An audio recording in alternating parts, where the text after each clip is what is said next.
Hello students, my next topic is magnetic field due to current carrying solenoid at its axial position। देखो हमारे पास एक solenoid है, इसमें current I carry है, तो हम इसको कह सकते हैं करंट कैरिंग सोलेनॉइड। ठीक है, इसके सेंटर से इसके बीच में से पास होने वाली लाइंस को हम उसकी axial position axial centre axis बोलते हैं।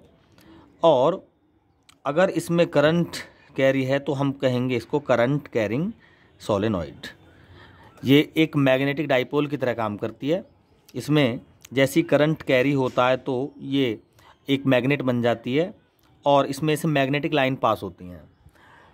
इसके नॉर्थ पोल से मैग्नेटिक लाइंस निकलती हैं और कर्व पाथ को फॉलो करती हुई साउथ पोल में को रिसीव होती हैं वो लाइन, और अंदर ही अंदर चलती हुई अपना एक लूप क्रिएट करती हैं। तो ये है करंट कैरिंग सोलेनॉइड और इसका मेन प्रॉपर्टी है कि ये एक डाइपोल मैग्नेट की तरह काम करती है। इसकी अपनी मैग्नेटिक लाइंस होती हैं, अपना मैग्नेटिक मोमेंट होता है, अपने नॉर्थ और साउथ पोल होते हैं। तो इसका मैग्नेटिक फील्ड हम फाइंड करना चाह रहे हैं इसके ही किसी एक्सियल पॉइंट पर। एक्सियल पॉइंट मीन्स वो पॉइंट जो इसकी एक्स जो सेंटर एक्स है उसकी किसी पॉइंट पर स्थित है। ठीक है, तो ये तो है सोलेनॉइड।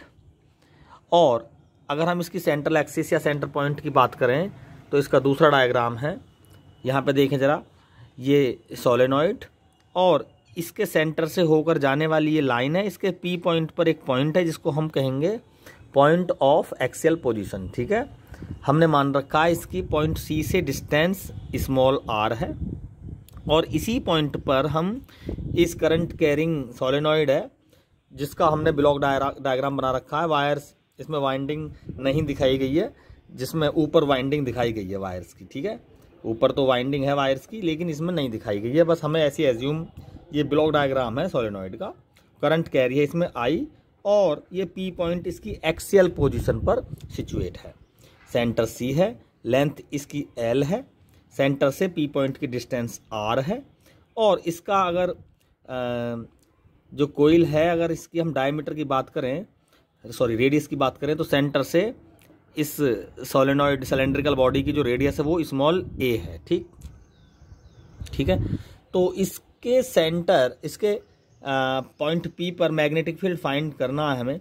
तो इसके लिए हमें थोड़ा सा बैक में जाना होगा, क्योंकि हमने पिछली वीडियो में ये बताया था कि अगर कोई हमारे पास करंट कैरिंग कोइल है और उसका सेंटर है और यहाँ से कुछ डिस्टेंस पर, कुछ मीन्स जैसे आर डिस्टेंस पर कोई पॉइंट पी है तो, और करंट इसमें आई है, तो इस पॉइंट पी पर जो मैग्नेटिक फील्ड था वो हमने फाइंड किया था mu naught n I a square, जहाँ ए इसकी रेडियस है सेंटर से, upon 2 a square plus r square की पावर 3/2।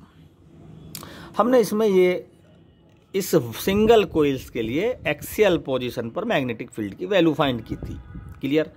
आई क्या है इसमें, इस सिंगल कोइल में जो करंट की मैग्नीट्यूड है वो आई है। ठीक, यहाँ पर सोलेनॉइड में सोलेनॉइड में और इसमें क्या डिफरेंस है? यहाँ तो केवल सिंगल कोइल है लेकिन सोलेनॉइड में है बहुत सारी कोइल, कैपिटल एन नंबर है उनको, नंबर ऑफ टर्न्स का। ठीक है, तो वहाँ पर बहुत सारी कोइल होगी, नंबर ऑफ टर्न है कैपिटल एन, तो पर यूनिट लेंथ में टर्न हो जाएंगी स्मॉल। जो नंबर ऑफ टर्न अगर कैपिटल एन है तो उसको पर यूनिट लेंथ से डिवाइड कर दें तो स्मॉल एन, यानी स्मॉल एन क्या है? पर यूनिट लेंथ पर नंबर ऑफ टर्न। ठीक है, ऑफ कोइल्स। तो इसमें एक सिंगल कोइल्स की वजह से मैग्नेटिक फील्ड पी पर फाइंड किया, करंट आई का इफेक्ट था यहाँ पर। लेकिन यहाँ पर अगर नंबर ऑफ टर्न बहुत सारी हैं तो करंट भी वो ऐड होता चला जाएगा इस पॉइंट पर, यानी ये डायग्राम है।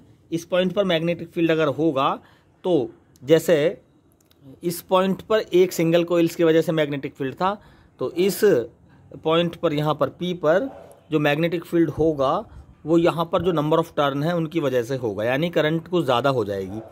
तो वो करंट कितनी होगी? देखो, ये जो पूरी सोलेनॉइड है, अगर एक टर्न में आई करंट है तो नंबर ऑफ सभी टर्न में हो जाएंगी एन एल आई, क्योंकि एन क्या है? पर यूनिट लेंथ पर नंबर ऑफ टर्न, एल क्या है, टोटल लेंथ, इंटू आई। तो ये इस जो इफेक्टेड करंट होगा इस कोइल का वो होगा एन एल आई। क्लियर। तो अब हमें इसी तरह इसी कॉन्सेप्ट को फॉलो करते हुए इस बी पॉइंट, इस पी पॉइंट पर जो एक्सियल पोजीशन पर है उस पर मैग्नेटिक फील्ड फाइंड करना है। तो ये इसकी एल लेंथ है, सेंटर से, सेंटर के रेफरेंस में लेफ्ट हैंड साइड पर ये -L/2 डिस्टेंस होगी सेंटर से, और सेंटर से राइट हैंड पर इसकी डिस्टेंस है +L/2।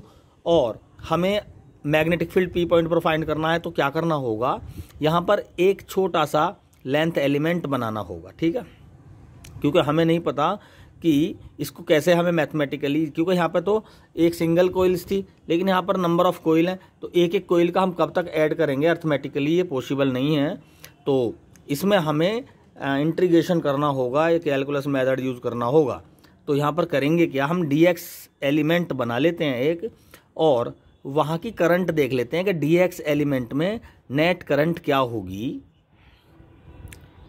Net current of dx element, ये लेंथ एलिमेंट है, यहाँ पर नेट करंट क्या होगी। तो हमें पता है जो यूनिट लेंथ पर जो करंट थी वो थी एन आई, ठीक है, पर यूनिट लेंथ पर एन आई थी करंट, बोलो। और यहाँ पर कितनी हो जाएगी, तो ये है net current per unit length पर। और अगर हम dx एलिमेंट के यहाँ मल्टीप्लाई कर दें इसमें, तो ये इस एलिमेंट के लिए नेट करंट आ जाएगी, ठीक है। तो हम यहाँ पर i के प्लेस पर एन आई dx लिखेंगे, कहाँ पे, इस फॉर्मूले में b = μ0, ये सिंगल है तो यहाँ पर μ0 IA² 2a² + r² 3/2। तो यहाँ पर हम लिखेंगे b इस केस में, इस केस के लिए एन आई dx हम लिखेंगे करंट की वैल्यू के प्लेस पर, ठीक है। μ0 आई के प्लेस पर लिखेंगे एन आई dx a² अपॉन 2a²। देखो a क्या है यहाँ पर, इसका डायमीटर, और r क्या है इस पॉइंट की, इस एलिमेंट से, ये जो एलिमेंट है यहाँ से लेके यहाँ तक की डिस्टेंस क्या है, r-x। तो यहाँ पर r के प्लेस पे लिखेंगे हम r-x का होल स्क्वायर की पावर 3/2। क्लियर। यहाँ पर देखते हैं एन आई dx, इनको अलग लिखेंगे, dx का हम इंटीग्रेशन करेंगे -L/2 से प्लस का L/2 तक, ठीक है। तो b = μ0 एन आई a² और dx का हो जाएगा x, और L/2 से -L/2 तक, -L/2 से +L/2 तक लिमिट लेंगे तो ये L ही आ जाएगा अगर हम इसको सोल्व करेंगे, ठीक। यहाँ देखते हैं 2a² + r - x²। देखो ये r के रेस्पेक्ट में ये x और a ये दोनों ही बहुत छोटी क्वांटिटी हैं, तो हम इसको इग्नोर करेंगे और सीधा यहाँ पर r³ लिख सकते हैं, ठीक है।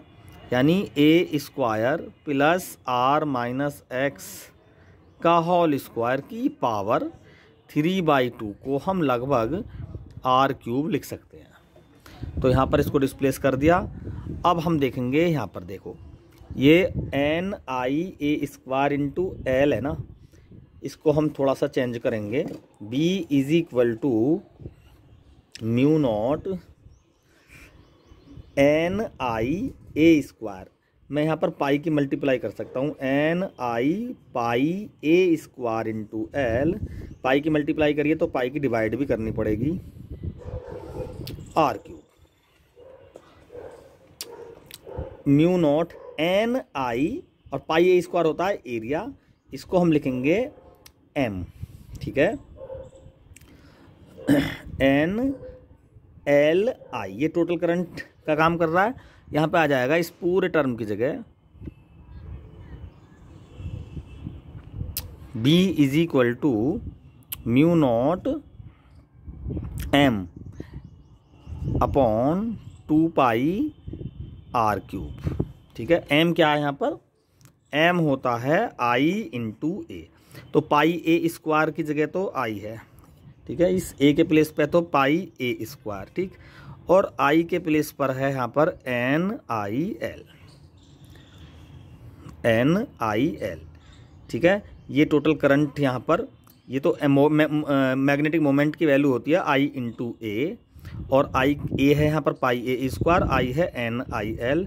तो ये फॉर्मूला बन गया μ0/2 m/r³, ठीक। इसको थोड़ा सा और